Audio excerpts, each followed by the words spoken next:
trabalhava com um cara que, tipo assim, eu acho que ele foi o pivô, assim, como é que eu vou dizer? O pilar, não. O fator número 1 de eu ter aprendido o inglês rápido, né? Primeiro que só trabalhava eu e ele. Então foi lá que também que eu aprendi a profissão de pedreiro daqui, que é diferente do pedreiro, né? Que é o Mansory, se eu não me engano. O nome é Mansory.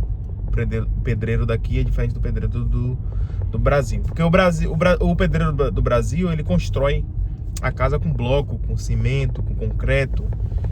E a base das coisas daqui é tudo de madeira. E o Mansory daqui, ou seja, o pedreiro daqui, a gente mexe com pedra, né? Então aqui tem muito muro de pedra. Tem uns muros assim de pedra, uns muros de bloco também. Os passeios também de bloco. Então o pedreiro, ele faz basicamente isso. Ele mexe com essas coisas aí. Aqui, o cara que constrói a casa nos Estados Unidos aqui é o cara que é o marceneiro, vamos assim dizer. O marceneiro que trabalha com frame, que a gente chama. É o cara que é o pedreiro do Brasil, que constrói a casa. Já o que é declarado pedreiro aqui, mexe com pedra. E aí, era só eu e ele. E enquanto ele não estava fazendo, eu não estava fazendo. E ele me colocava em situações para eu poder literalmente me virar no inglês. Porque ele falou comigo, é o único jeito de você aprender. Porque eu falei com ele, mano, quero muito aprender inglês e tal, e rápido. Ele falou, olha, o único jeito de você aprender inglês é você falando. E aí você começa a falar nas mínimas oportunidades, você já fala, né? E aí, ele me colocava em situações que eu não tinha escolha. Por exemplo, na hora do almoço, a gente parava para comer. Na época não tinha como estar fazendo comida para levar, nada disso. Era uma correria, tal. Enfim. Então a gente parava para comer. E na hora de pedir a comida, não é ele que pedia a minha comida. Ele falava, vai, pede aí tua comida. Ele falava isso. Na hora que era para poder pedir uma informação no mercado, ele não ia lá comigo e falava por mim. Ele mandava eu ir. E eu era muito assim, tudo que eu fazia, eu botava no tradutor, botava no meu ouvido e repetia, ficava repetindo, até chegar lá e falar. Se a pessoa falasse comigo e eu não entendesse nada, eu ia embora. Eu sei que é loucura, é muito louco isso, mas eu ia embora. A pessoa falava comigo, eu não entendia e eu ia embora, né? Falava yes com a pessoa, yes, desse jeito, né? Quando a gente não precisava falar inglês direito, a gente fala yes, não yes, né? Confirmando ali que não tava entendendo bosta nenhuma e ia embora. E eu lembro de algumas cenas que eu tava trabalhando com ele, por exemplo, e ele falava assim comigo, olha, eu tô indo ali pegar material, se o dono da casa perguntar por mim, você fala que eu volto daqui a 30 minutos, tal. Beleza. Eu já peguei a frase, já botei no tradutor, já botei no ouvido, enquanto eu trabalhava, ficava repetindo. Alguns dias o cliente nem aparecia, mas teve vários dias que o cliente apareceu. Cadê ele? Cadê Cleiton, inclusive? Infelizmente ele faleceu. Mas eu posso dizer que foi um mentor pra mim, assim, sabe? Mesmo do jeito dele, ele tinha um jeito meio bruto. E é isso, e aí que tá a pegadinha, vamos assim dizer. Porque tem gente que tem esse jeito bruto e tal, mas às vezes o cara quer te ajudar. E por você, às vezes, estar machucado e ter vários traumas correlacionados a várias coisas, o que acontece? Você acaba ficando chateado com as pessoas que do jeito dele tenta te ensinar alguma coisa quando chega aqui. E todo mundo tem um jeito diferente de ensinar, entendeu? Cada um tem seu jeito de ensinar. E o jeito dela era meio desse jeito, vai aí, tal, se vira, né? Para muitas pessoas soaria de forma grosseira, mas para mim era uma oportunidade. Eu sempre enxerguei tudo como uma oportunidade. Eu nunca enxerguei... Claro que tem situações que não tem como enxergar a oportunidade, né? Que é, sei lá, uma pessoa que é ignorante mesmo, que não dá pra poder conviver. Só que a maioria das coisas sempre olhava com oportunidade. Opa, por exemplo, se eu soltar só ele, poderia ter gente que ia reclamar, né? não, velho, bota mais um cara aí, tá difícil, tá pesado pra mim. Eu não, eu falei, opa, se é só eu e ele, é a oportunidade perfeita pra eu poder aprender tudo que ele sabe. Eu vou sugar ele até...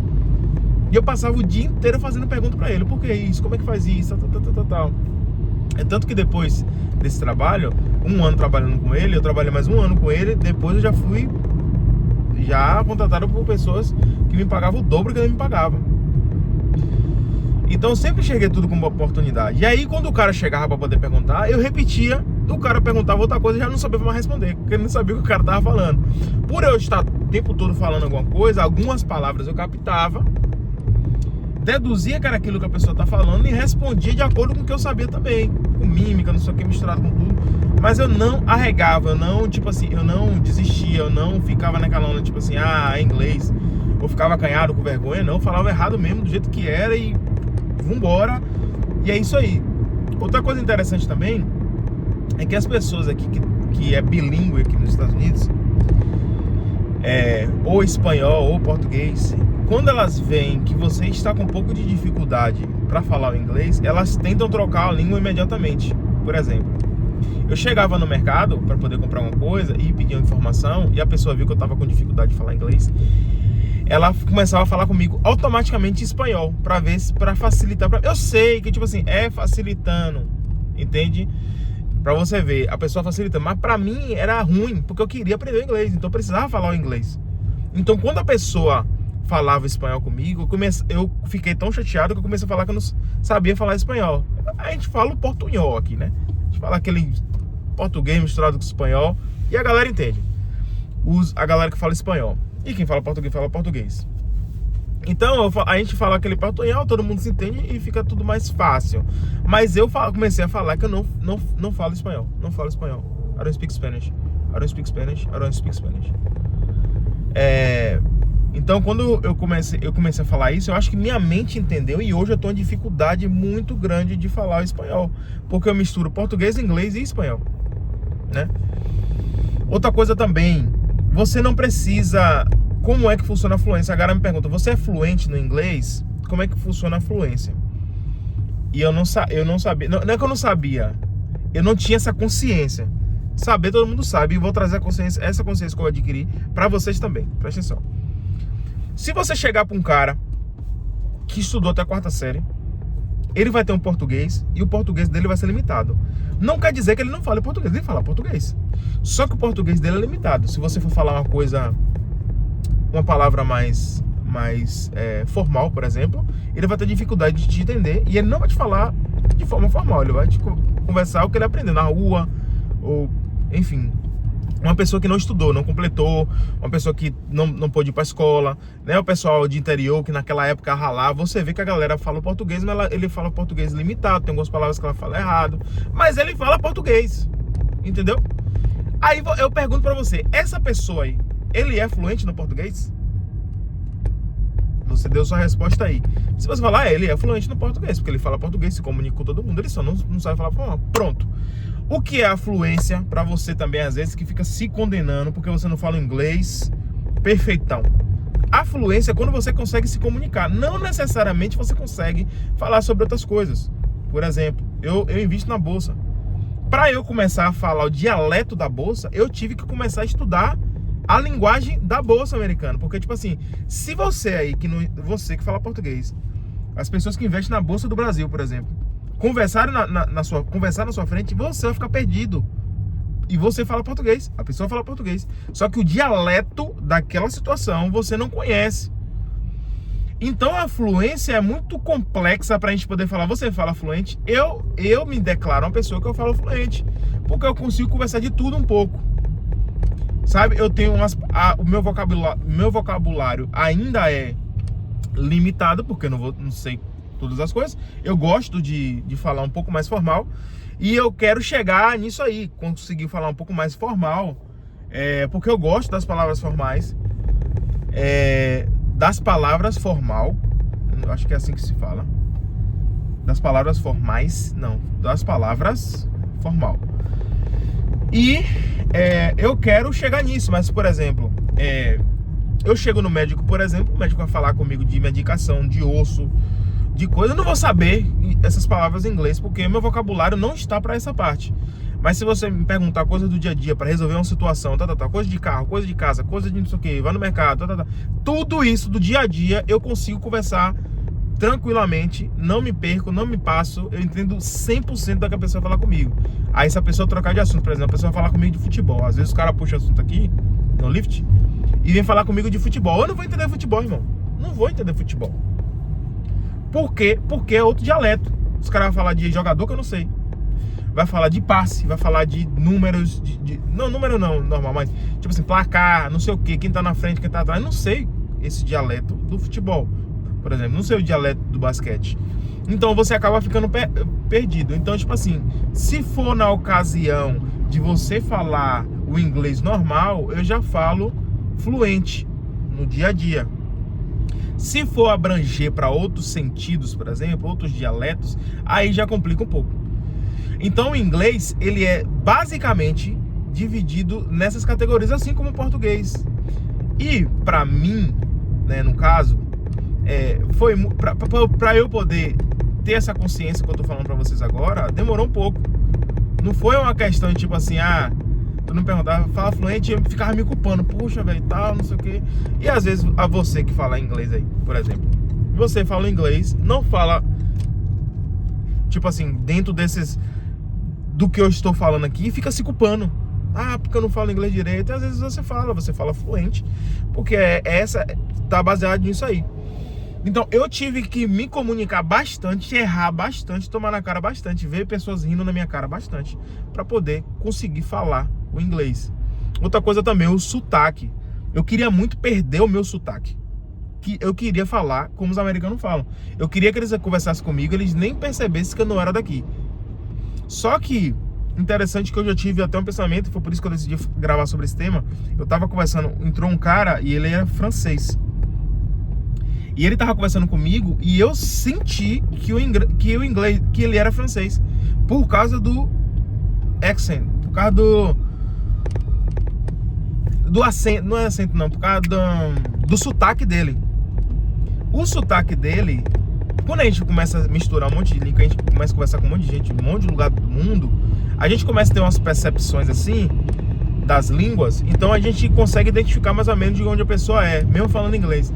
Então, como o francês fala muito merci beaucoup, essas coisas assim, esse eu consegui identificar que era da França. Eu perguntei, você é francês, né? Ele falou, como é que você sabe? Eu falei, não, seu accent, seu coisa, o que eu falar, enfim, seu sotaque. Ele falou, que legal, não sei o que. E a gente começou a conversar, ele me falando sobre a França. E por causa do sotaque dele, eu descobri que ele era. Então, tipo assim, hoje me trouxe uma consciência de que, tipo assim, eu não quero perder o meu sotaque, porque eu quero que realmente as pessoas me perguntem de onde eu sou. Porque ser de outro lugar, falar inglês, e ser de outro lugar e ter o seu sotaque, não é algo que, tipo assim, vai te menosprezar ou nada do tipo. Eu acho que é até o contrário. Eu acho que é um prazer você ser bilíngue, você falar mais de duas línguas. Até porque isso sempre foi meu sonho. Sempre foi meu sonho sair para expandir, sair do Brasil, desculpa, viajar ao mundo, falar outras línguas. Isso aí sempre foi meu sonho de bebê, de criança. Eu sempre olhei, sempre quis, sempre olhar o mundo, sempre gostei dessa ideia de sair por aí. Até porque também eu acho que os Estados Unidos não vai ser a minha linha final, né? Tipo, não é até aqui que eu vou. Eu acho que ainda eu vou mais. Acho que vou dar uma rodada ainda. Acho que vou conhecer muita coisa ainda, porque aqui, até minha cidadania sair, é o lugar que eu quero voltar pra casa, como se dizer, sabe? Por mais que no Brasil seja minha casa também, mas aqui eu quero que seja minha casa, sabe? Vou voltar pra casa, aqui. Bem que isso. Então, não é ruim, né? Você ter o sotaque. É muito bom, as pessoas falam, você é de onde é e tal. E as pessoas são muito legal ao perguntar, os americanos principalmente, de onde você é. Alguns, porque alguns já é com preconceito, mas alguns que veem o seu inglês com sotaque, perguntam de onde é, pra poder puxar assunto mesmo, falar, que legal, tal. Muita gente fala, Brasil, Rio de Janeiro, São Paulo, Carnaval, essas coisas. O Brasil só é conhecido por isso. Carnaval, mulher, Rio de Janeiro e São Paulo, Cristo. e os funk agora que tá rolando, tá viralizado aí. Mas eu tive que fazer muito isso. Se você é tímido, se você tem vergonha, se você não gosta de falar, meu amigo, isso vai dificultar demais. Você tem que ser cara de pau. Se você tá num lugar onde você já tá exposto, você tem que ser cara de pau, beleza? Se você tá num lugar onde você não tá exposto no Brasil, fica mais difícil ainda. Não aconselho você fazer inglês de escola, porque é muito mais fácil você aprender a falar, porque é automático quando você começa a falar, olhar para as palavras e falar, e ver o jeito que as palavras falam e escreve, você começa a ter uma ideia mais ou menos de como é lendo. Então depois disso que eu aconselho você fazer uma gramática, mas foca em conversação. Paga inglês pra nego que vai ficar conversando com você. Ah, Vitor, só conversando, você cagando tudo. E o ideal é que a pessoa fale português também, tá? Porque a pessoa vai te corrigindo em português. Não, é assim que fala, isso aqui você quer dizer isso, que ela vai te corrigindo e você, ó, só fala, que aí você aprende inglês. Foi assim que eu aprendi, foi me expondo, eu tô olhando pra cima porque tem um helicóptero bem aqui em cima. Foi me expondo, foi falando bastante. E eu acho que esse helicóptero, inclusive, é ou da polícia ou do hospital. Foi falando bastante, foi quebrando a cara, foi pessoas rindo na minha cara, foi pessoas me corrigindo. Os americanos, eles corrigem mesmo. Alguns riem, a maioria corrige e alguns riem. Pouquíssimos riem porque você está falando errado. Mas a maioria, eles te corrigem. Você fala e te corrigem. É melhor você vai gravando e vai se corrigindo. Mas você tem que se expor. Tem que se expor. Esse vídeo está ficando por aqui. Você sabe o que fazer. Se inscreve no canal se você é novo aqui. Dá o like aí e espera o próximo vídeo.